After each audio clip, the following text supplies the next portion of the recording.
Hello বন্ধুরা, তোমরা সবাই কেমন আছো? আশা করি সবাই অনেক ভালো আছো। তো বন্ধুরা, আজকে একটা বিশেষ দিন, আজ রাখি। আর রাখির এই সুন্দর দিনে আমি চলে এলাম একটা বাচ্চাদের স্কুলে। আমি প্রায়ই এই স্কুলে আসি, কিন্তু আজকের দিনটা যেন একটু অন্যরকম ছিল। স্কুলে আসার পর ছোট ছোট বাচ্চারা আমাকে খুব সুন্দর করে রাখি পরিয়ে দিল। সত্যি বলতে, ছোটবেলা থেকেই আমি রাখি পরি না, কিন্তু আজ এই বাচ্চাদের ভালোবাসায় রাখি পরার মুহূর্তটা আমার কাছে সত্যিই অনেক সুন্দর লেগেছে। তারপর ওদের সঙ্গে কিছুক্ষণ খেলাধুলা করলাম, গল্প করলাম। ওদের হাসি, আনন্দ সবকিছু মিলিয়ে সময়টা খুব ভালো কেটেছে। আমি হয়তো অনেক কিছু দিতে পারিনি, বেশি কিছু কেনার মতো সামর্থ্য আমার নেই, তাই নিজের সামর্থ্যের মধ্যে ছোট্ট কিছু চকলেট নিয়ে এসেছিলাম। সেই চকলেটগুলো ওদের হাতে তুলে দিলাম।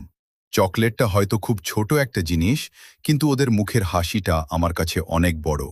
আমি শুধু চাই এই বাচ্চাগুলো সবাই ভালো থাকুক, সুস্থ থাকুক, পড়াশোনা করে জীবনে অনেক বড় হোক।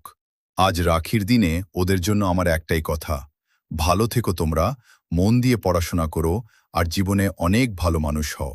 সবশেষে একটা কথাই বলবো, ভালোবাসা দেওয়ার জন্য সবসময় অনেক টাকা পয়সার দরকার হয় না।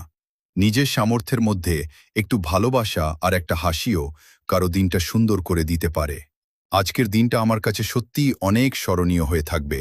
তো বন্ধুরা, আজকের ভ্লগটা এখানেই শেষ করছি। সবাই ভালো থেকো, সুস্থ থেকো। আবার দেখা হবে নতুন কোনো ভ্লগে। আল্লাহ হাফেজ।